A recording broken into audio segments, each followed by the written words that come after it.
Chapter 1 Deep Forest Voyage.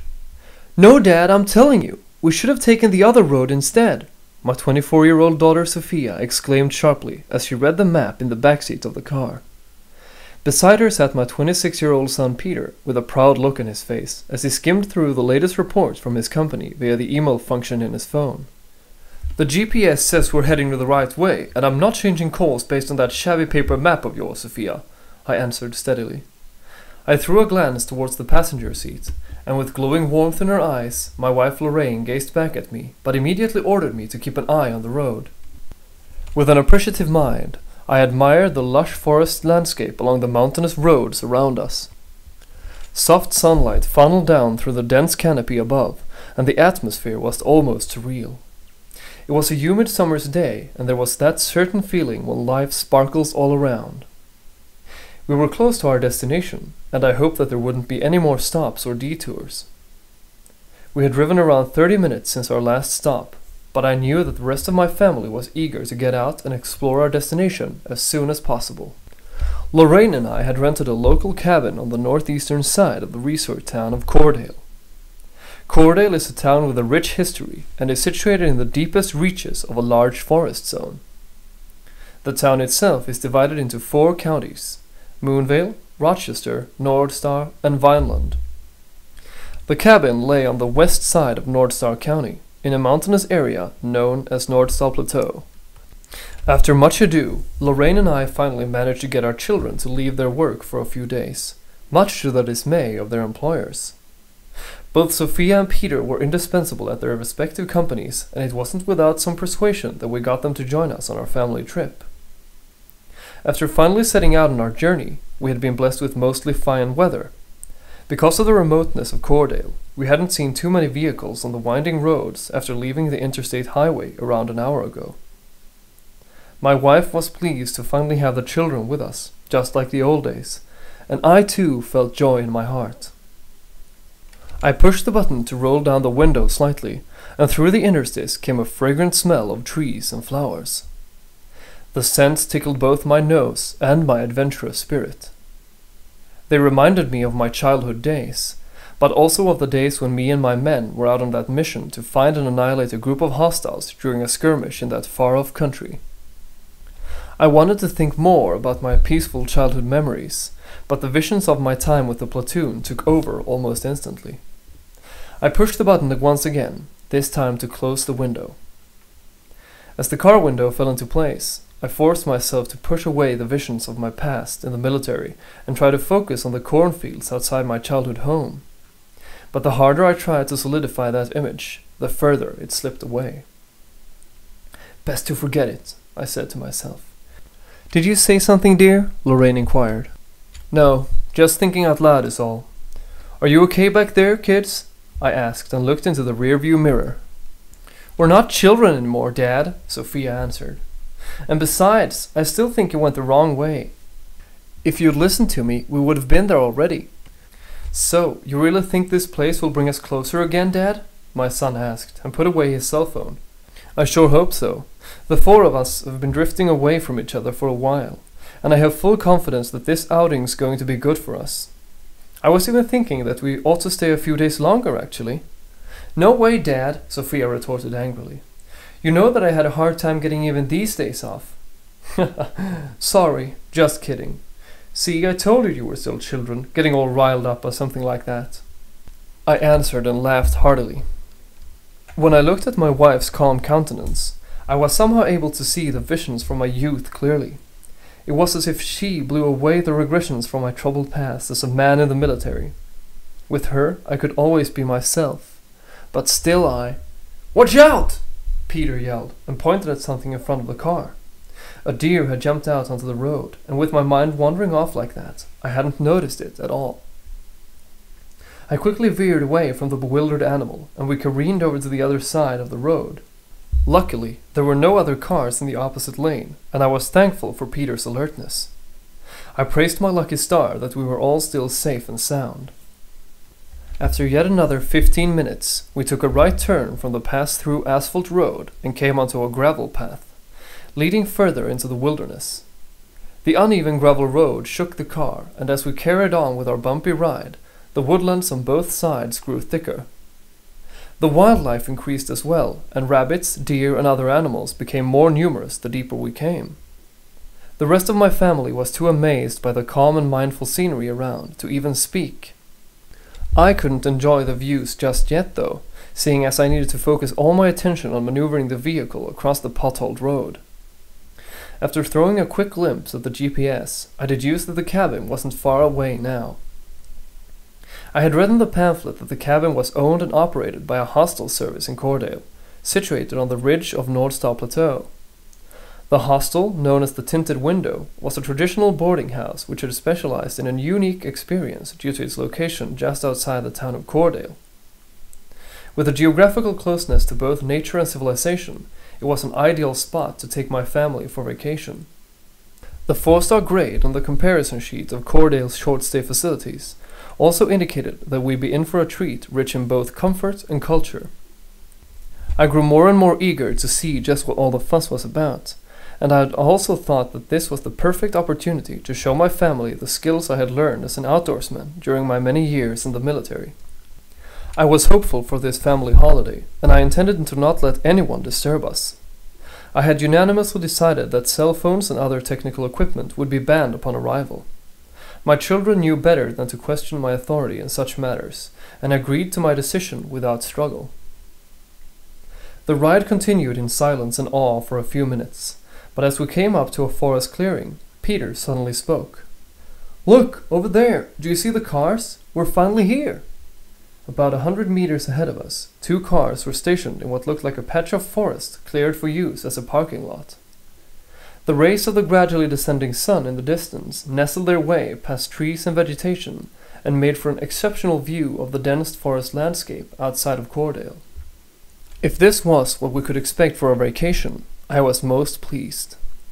"Yeah, took you long enough, Dad. If you'd just listened to me, we'd been here like half an hour ago," Sophia stated jadedly. "We're here now, so stop complaining," I said in a scolding tone. "Now all of you turn off your phones immediately." "What about you, Dad?" Peter asked and patted my shoulder.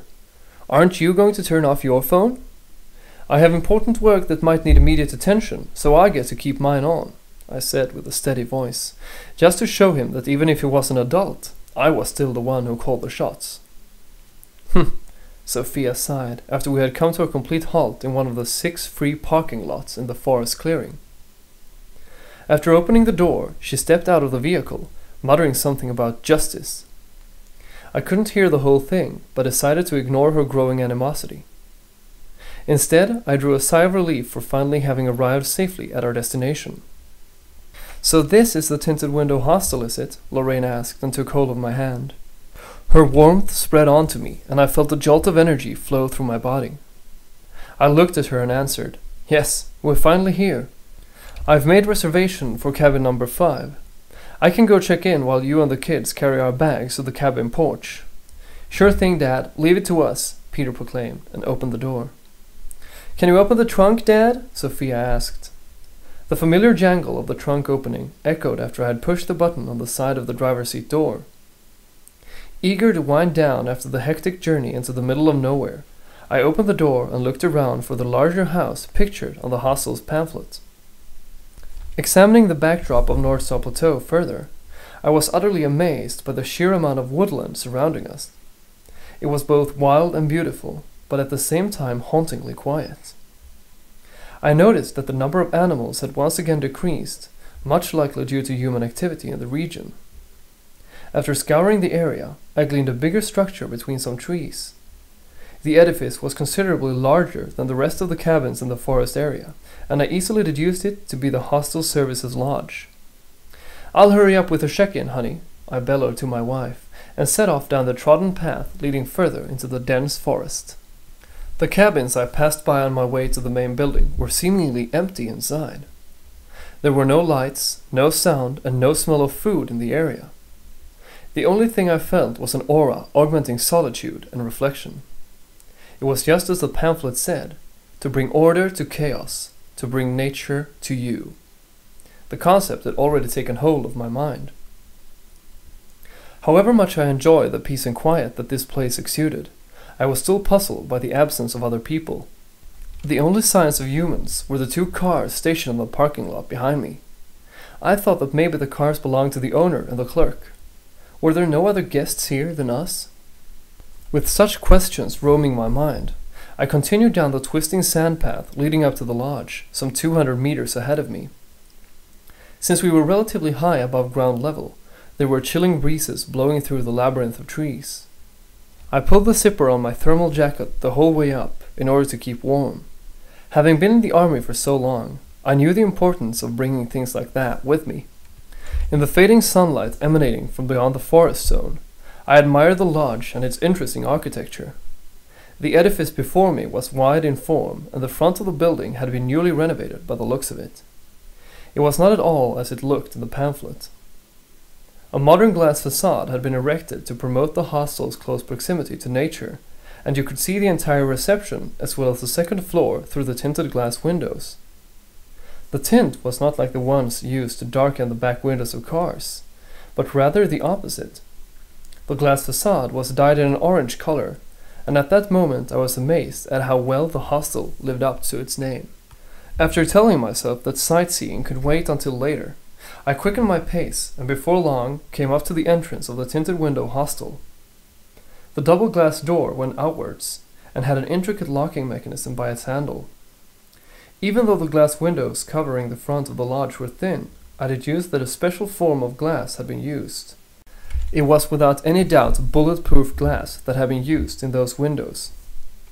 After complimenting the construction in my mind, I went inside and was immediately brought into serenity upon sensing the calming atmosphere of the lodge's interior.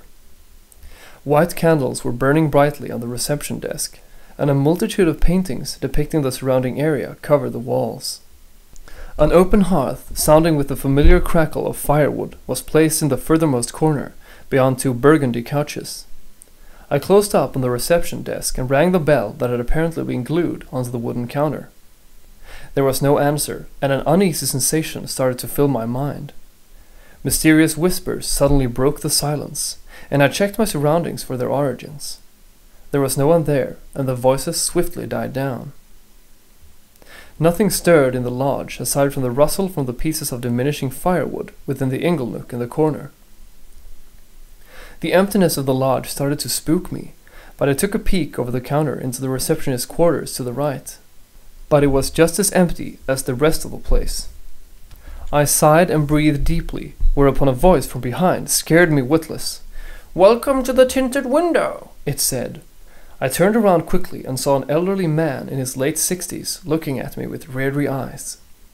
His countenance was scarred, and his glazed look came off as unnatural.